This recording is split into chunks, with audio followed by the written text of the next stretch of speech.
অনেকেই আমার কাছে জানতে চাইছেন রাইড শেয়ারিং করতে চাই কিন্তু কিভাবে। আমাদের দেশে রাইড শেয়ারিং সেবাটা চালু হয়েছে মোটামুটি 2016 বা 17 সাল থেকে, আমি যদি ভুল না করে থাকি। আমি 2017 সাল থেকে রাইড শেয়ারিং এর সাথে সংযুক্ত আছি। Part time ride share, full time আমি ওইভাবে কখনো করি নাই। এটা করতে গেলে আপনার প্রথমেই যা লাগবে সেটা হচ্ছে একটা বাইকের বৈধ কাগজপত্র, আপনার মেয়াদ আছে এরকম একটা ড্রাইভিং লাইসেন্স, তারপর রাস্তায় চালানোর এক্সপিরিয়েন্স আপনার সবই আছে কিন্তু এক্সপিরিয়েন্স নাই, তাইলে তো হইলো না, কারণ ধুমধাম লাগাই দিবেন।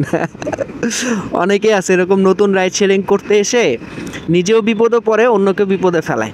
ধরে নিলাম আপনার সব কিছুই আছে, মানে বাইক আছে, ড্রাইভিং লাইসেন্স আছে এবং রাস্তায় বাইক চালানোর এক্সপিরিয়েন্সটাও আছে। এখন আপনার কি লাগবে? রাইড শেয়ারিং করতে গেলে তো আপনার একটা যাত্রী লাগবে, একা একা তো করতে পারবেন না, ভাড়া পাবেন এরকম একটা যাত্রী তো আপনার লাগবে, তাই না? সেক্ষেত্রে আপনার যেটা করতে হবে, আপনার বিভিন্ন অ্যাপস আছে, অ্যাপসের মাধ্যমে আপনি যাত্রী টানতে পারবেন। হ্যাঁ, আমি যদি অ্যাপসগুলোর নাম বলি, আমার জানা মতো এখন আছে হচ্ছে পাঠাও, উবার, তারপর হচ্ছে ইনড্রাইভ, আগে তো সহজ ছিল, সহজ এখন আছে কিনা আমি জানি না, ও ভাই ছিল, ও ভাই এখন আছে কিনা আমি জানি না। তো এরকম 3-4টা প্ল্যাটফর্ম আছে, আপনি চাইলে ওদের অ্যাপের মাধ্যমে রেজিস্ট্রেশন করে রাইড শেয়ার করতে পারেন, ওরাই আপনাকে যাত্রী দিবে। হ্যাঁ, আপনি অনলাইন থাকলেন, আপনার আশেপাশে রিকোয়েস্ট আসলে আপনি পিক করে তার গন্তব্যে তাকে নামায় দিয়ে আসলেন। এইগুলো একটা, যেটা কিনা খুবই নিরাপদ। এর বাহিরে বর্তমানে ঢাকায় আপনি চাইলে খ্যাপেও রাইড শেয়ার করতে পারেন, ওইটা একটু তুলনামূলক অনিরাপদ। হ্যাঁ, এটা একটু মাথায় রাখতে হবে, কারণ এখানে অ্যাপের মাধ্যমে আপনি যাত্রী পাবেন না, আপনাকে যাত্রী নিতে হবে খ্যাপের মাধ্যমে। মানে বিভিন্ন মোড়ে দাঁড়ায়ে, সিগনালে দাঁড়ায়ে, বা রাস্তায় চলার পথে যে বামে একজন লোক দেখলেন, জিজ্ঞাসা করতে হবে ভাই কই যাবেন। উনি যদি রাজি হয়, আবার এমনও হইতে পারে আপনি যাচ্ছেন, উনি আপনাকে জিজ্ঞাসা করবে ভাই যাবেন নাকি অমুক জায়গায়। এইভাবে আপনি যাত্রী পাইতে পারেন। তবে এইখানে রিস্ক ফ্যাক্টরটা যেটা থাকে, যাত্রীর কোনো ইনফরমেশন আপনার কাছে থাকবে না, আবার আপনার কোনো ইনফরমেশনও যাত্রীর কাছে থাকবে না। কোনো একটা দুর্ঘটনা হইলে কিন্তু কেউ দায় নেবে না, ঠিক আছে? আর অ্যাপের মাধ্যমে যেটা হয়, এখানে একটা কোনো কিছু হইলে আপনি কমপ্লেন করার একটা জায়গা পাবেন, দুই পক্ষেরই কমপ্লেন করার একটা জায়গা থাকবে। বাট এইখানে কিন্তু কমপ্লেন করার মতো কোনো জায়গা নাই, কোনো অথরিটি নাই। এখন এটা আপনার বুঝ, আপনি কিভাবে রাইড শেয়ারিং করবেন।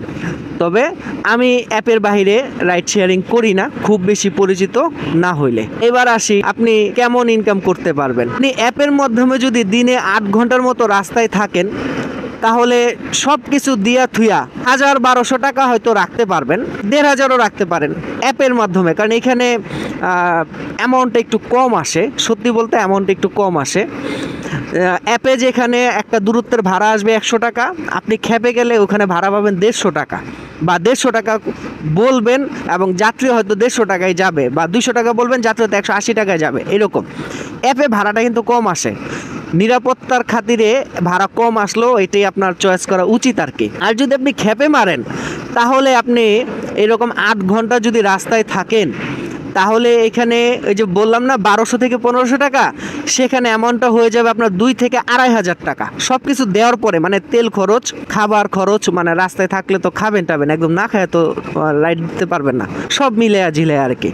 এর বাহিরে আপনি ওই অ্যাপসগুলোতে আরও কিছু অপশন থাকে, শুধু রাইড শেয়ারিং মানে যাত্রী না, পার্সেল শেয়ারিংও করতে পারবেন। পার্সেল শেয়ারিং বলতে ছোট ছোট পার্সেল রিকোয়েস্ট আসে, ওগুলো আপনি চাইলে বাইকের পেছনে ঝুলাইয়ে বা এইরকম কাঁধ ব্যাগ থাকলে কাঁধ ব্যাগে ভিতরে রেখে ডেলিভারি দিতে পারবেন। পার্সেল ছোট ছোটই হয়, খুব বেশি একটা বড় পার্সেল হয় না, ওখানে লিমিটেশন দেওয়া থাকে 1 থেকে 2 কেজি বা 5 কেজি এরকম। মানে এমন পার্সেল আছে যেগুলা আপনি ব্যাগের ভিতরে নিয়েই ডেলিভারি দিতে পারবেন, কোনো হ্যাসেল পোহাইতে হবে না আর কি। এই টাইপের পার্সেলে বেশি আসে, আমি খুব বেশি বড় পার্সেল পাই না। আর আমি যে বড় বড় পার্সেলের ভিডিওগুলো শেয়ার করছি, এগুলা কিন্তু এরকম অ্যাপসের পার্সেল না, এগুলো ধরেন এই যে রাইড শেয়ার করতে করতে বা পরিচিত হইতে হইতে অনেকে খুব পরিচিত থাকে, আবার আমি যেখানে জব করি ওখানেরও পার্সেল থাকে, তো ওনারা দেখা গেছে যে এরকম বড় বড় পার্সেল দেয় 1 লাখ টাকা, 50,000 টাকা, এটা আলাদা ইস্যু। এটা যদি আপনার ওরকম পরিচিত হয়ে যায় আপনি দিতে পারেন, অসুবিধা নাই। তবে অ্যাপসের মাধ্যমে দিলে অত বড় পার্সেল পাবেন না, ছোট ছোট পার্সেল পাবেন। 10 কিলোমিটার দূরত্বে হয়তো পার্সেলের ভাড়াটা আসবে কত, 180 টাকা, 190 টাকা, 200 টাকাও আসতে পারে, এটা ডিপেন্ড করে আর কি সময়ের উপরে। তো সব কিছু মিলিয়ে আপনার হাতে দুইটা অপশন আছে, আপনি অ্যাপসও দিতে পারেন, আপনি ঘুরে ঘুরে যাত্রী উঠাইতে পারেন, মোড়ে দাঁড়ায় দাঁড়ায় যাত্রী উঠাইতে পারেন। সো এটা আপনার উপর ডিপেন্ড করবে আপনি কোনটা চান। তবে রিস্ক ব্যাপারটা তো সব জায়গাতেই থাকে, এখানে যে ঘুরে ঘুরে যাত্রী উঠাইলে একটু রিস্ক আছে, এটা মাথায় নিয়ে আপনি শুরু করতে পারেন। তবে এইটাকে কখনই ফুল টাইম হিসেবে নেওয়ার চিন্তা ভাবনা করেন না। আপনার যদি একান্তই খুব বেশি প্রয়োজন না পড়ে, আপনি জাস্ট যখন দরকার পড়বে তখন আপনি চালাতে পারেন। ফুল টাইম নিলে আপনি 1 মাস বাইক চালালেই বুঝবেন টানা পিছনে একজন নিয়ে নিয়ে যত কমফোর্ট লেভেলের বাইকই হোক না কেন আপনার বডিতে কিন্তু সমস্যা হবে, হাসপাতালেও যাওয়া লাগতে পারে। সো এটা ফুল টাইম নিলে আপনাকে ওইভাবে ভেবেচিন্তে নিতে হবে আপনার বডি ওই স্ট্রেসটা নিতে পারবে কিনা। হ্যাঁ, আজকে মোটামুটি এইটুকুই, এর বেশি আমি বলতে পারতেছি না। তারপরেও আপনাদের যদি আরও বেশি কিছু জানার থাকে কমেন্টে বললেন অথবা মেসেজ দিতে পারেন, সমস্যা নেই। অনেক ভাই মেসেজ আমাকে দিছিলেন, এই জন্য আর কি ভিডিওটা একটু শেয়ার করা।